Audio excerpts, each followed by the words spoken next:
చెడు మార్గమున పోతిని, దాని అంతము మరణము. చెడు మార్గమున పోతిని, దాని అంతము మరణము. నరక శిక్షకు లోబడుచు పాపపు ధనము పొందితిని.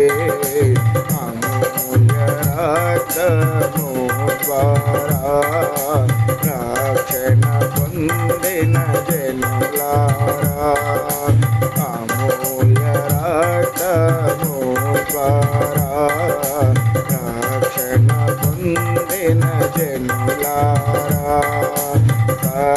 సర్వశక్తుని ప్రజలారా, పరిశుద్ధులారా పాడెదము ఘనత